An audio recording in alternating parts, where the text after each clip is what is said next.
Hey everybody, take a drive with me. I haven't done an update in a while, so here's my update. I'm doing okay. I am struggling with extreme fatigue. I usually sleep all night, and I sleep good. And then I wake up and I'm lucky if I have 45 minutes some days. 45 minutes of functioning to 2 hours or so, and then I get so tired I can barely keep my head up or keep my eyes open. So I go back to bed and I sleep for another 5 hours usually. Most of the day is spent sleeping, and I'm barely able to get my essential chores done. That's always putting the animals first, and of course making sure we have food to eat. So there's a lot that I'm not able to keep up with, and that's hard for me to accept.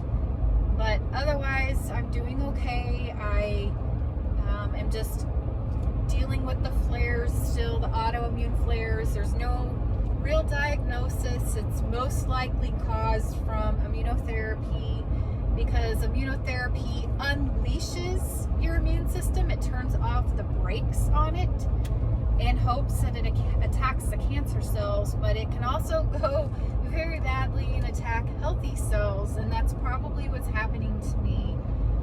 So there's really no specific diagnosis. There is a term for immunotherapy caused autoimmune kind of issues, but I can't remember what it is.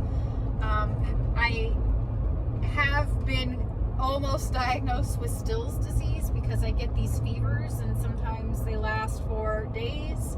Sometimes they're there in the morning but not there in the evening. And with the fatigue and a few other symptoms, classic Still's disease, but I don't have the classic rash. So I haven't been diagnosed with anything. I think it's just the immunotherapy, but I still see my rheumatologist. She manages my prednisone. So I'm on immunotherapy, which unleashes the brakes of the immune system, and then I'm on prednisone to try to keep it under control. But I can't take too much prednisone. I stay under 5 milligrams a day. So having been on a massive dose of prednisone several months ago and feeling so energized to the point where I wasn't sleeping at all, and going to being so tired and sleeping so much, it's really frustrating for me. I was able to get so much done and do everything and feel so good. It resolved all my problems, but it also gave me problems. So like my spine, I've had some degeneration that was noticeable compared to my last CT scan. So that's what prednisone does, and it's not perfect. It's not a perfect solution, but it keeps me semi-functioning and keeps some things under control. Without it, I probably wouldn't be able to move at all, honestly, because before it, that's where I was. Constant fevers. I could hardly speak. I could hardly move. I was just in bed all the time, and so I'm okay where I'm at. The other issue I'm having is I feel full really quickly. So I have a big appetite, like I'm craving something, and I go get it, and then I could only eat a small portion of it, like just a little bit. And like I wanted a bean burrito, so I went to Taco Bell, got a bean burrito. I could only eat half of it, and I was mad because it was the bad half. For some reason, the whole burrito is never good. It's always one end is better than the other with more sauce and cheese and stuff.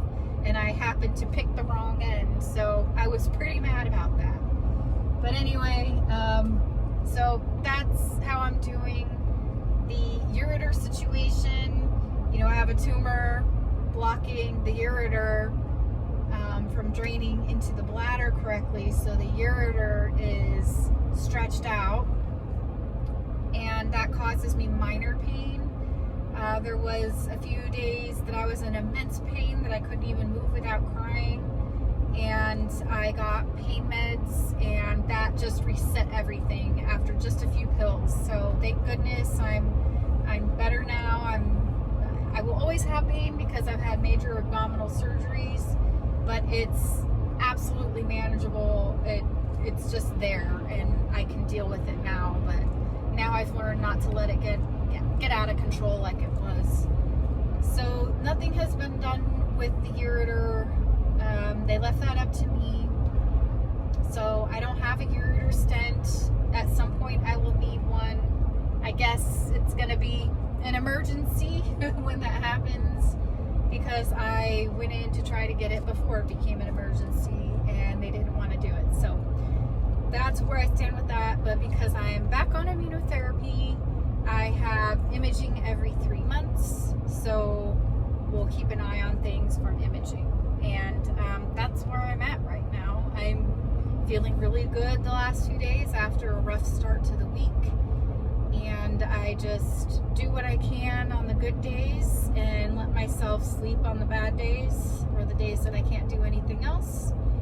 And I continue to do my volunteer work, which is very important to me, and spend time with my family and friends. And that's about it. So that's all I've got for you now, and I'll do another update when I have